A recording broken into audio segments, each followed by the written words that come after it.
Good day. My name is Brianna White, and today we are going to be talking about small group communication, what it is, how it works, and why it matters. We'll explore the functions of small groups, the roles and responsibilities of its members, and how those roles affect group dynamics and productivity. By the end, you'll see how effective role distribution can make any group more successful.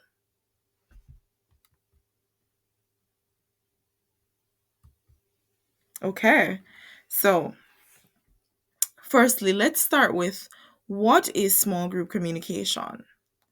Small group communication happens when a small number of people, usually around 3 to 12 individuals, come together to interact, exchanging information and ideas to achieve a common goal. Examples include projects at work, or like project teams at work, or study groups at school, as well as little committees in your community. For example, in my community, we have like our neighborhood watch, and that in itself is a small group, right? Now, although another characteristic of a small group is that, unlike a large group, the structure of a small group accommodates for direct interaction, right? Shared decision making is also another factor, and overall personal development and personal relationships. Now, let's explore the functions of small groups. Small groups serve several important functions. Some of these being decision making, collaboration, support, and social interaction, as well as skill development. Now, let's delve into them.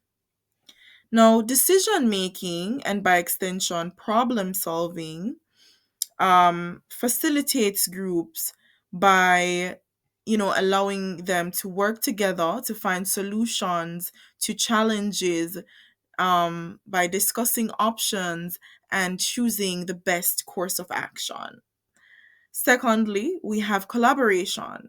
Members work together, exchanging ideas and knowledge and experiences. So, in doing that, each hand washes the other, right? Next function of a small group is support and interaction. Small groups provide encouragement and motivation while satisfying the need for belonging. As being a part of a group can foster personal growth, as I mentioned earlier, because as human beings, we have this need. They always say we always have this need for connection, which allows us to feel valued and accepted. And being a part of a small group can do that.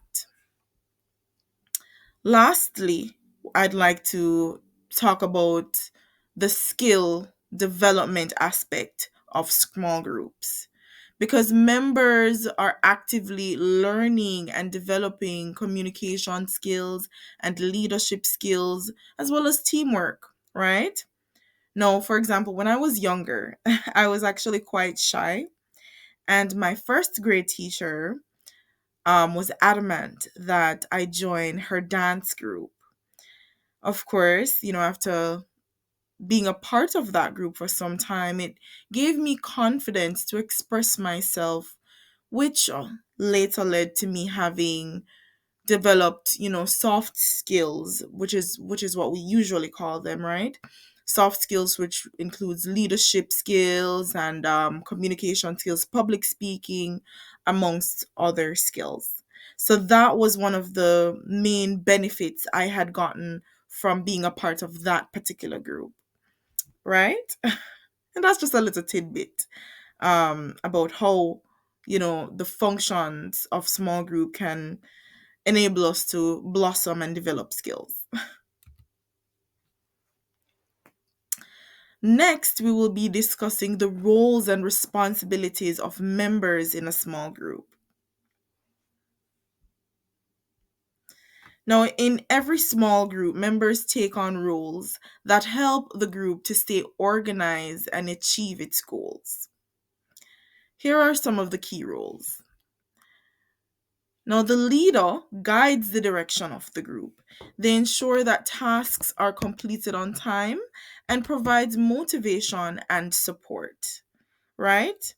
The collaborator is the next person, and they organize tasks and resources and make sure that work is divided fairly amongst members. Now, the coordinator and the leader, sometimes those roles go hand in hand. All right, so I have an example here of um, the leader of a group and how he organizes um, tasks and guides the direction of the group. Okay? Behind schedule. You know what's gotta be done. Move it, move it, move it. Hey, you there, pick up the pace. You're falling behind.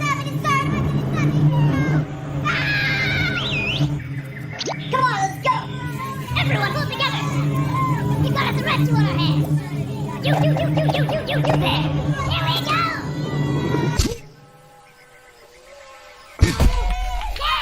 Behind schedule. You know what's gotta be done. Move it, move it, move it. Hey, you. So we can see there that the leader was capable of directing the team and, encouraging them, getting everyone on board. And, because of that, they got the task done, right? Okay. The next role we'll be discussing is the facilitator. The facilitator encourages open discussion. They encourage all voices to be heard and helps to resolve conflicts. The evaluator is also known as the critical thinker. They review the group's progress and provide constructive criticism, as well as they ensure that the group's standards or the goals meet the standards. We have the recorder.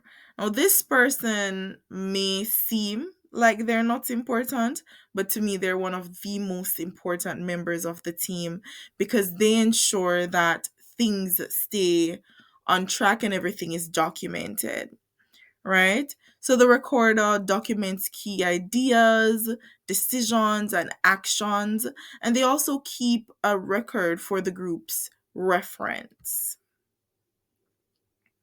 We have the timekeeper who manages the group's schedule and keeps discussions on track. They warn us when the time is running short.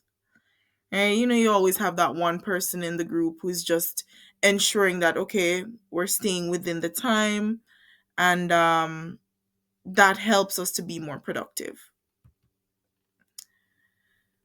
The next person is the encourager. I'm usually an encourager. I'm always the one going, go, go, go. You can do it. It's okay. Providing emotional support.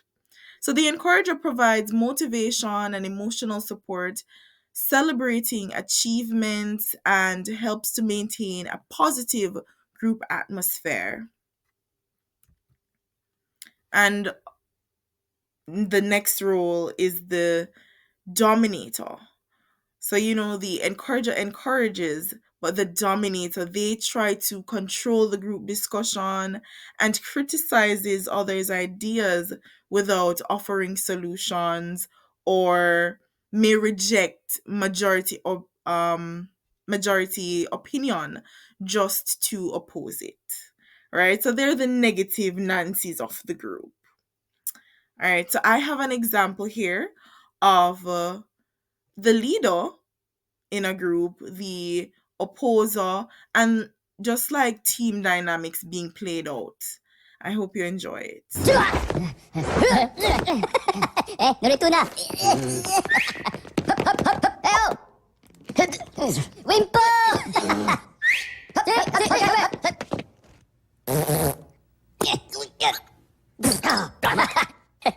Okay, pivotara.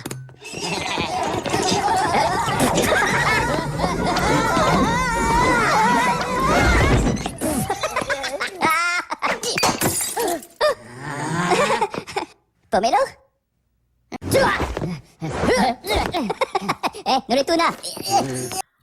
Okay, so in that clipping, you can obviously see that there was one minion who was, the opposer. He was just negative. He was the one saying, okay, that's not gonna work, essentially.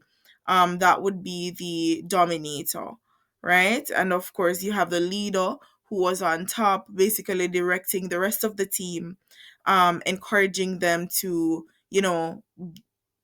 reach the goal, which was the light bulb. All right, so next, we're going to be discussing the impact of roles on group dynamics. Because with all these roles, we want to know how are they interconnected, and how can a group function um, if these roles are not in place, right? So I created this chart here. It's just a flow chart that illustrates the impact of role distribution on group outcomes. So if roles are balanced, right? So if we have a leader, if we have a timekeeper, if we have all these roles, then we have smoother teamwork, stronger communication, stronger decision making, and better results. However, if the roles overlap, right? For example, say there are two people who want to lead the group, right? We have two leaders, right? Then there's going to be some conflict and ultimately confusion within the group dynamics, which causes frustration and leads to less productivity. If there are no clear roles and everybody's basically just doing their own thing, it's going to lead to disorganization and ultimately overlapping um ideas and basically throwing off the group dynamic. So we would have lost focus and there would be an unproductive group, which means that the group would not have achieved its goal, right? So in order to have better results, it is best when everyone performs their role. Okay?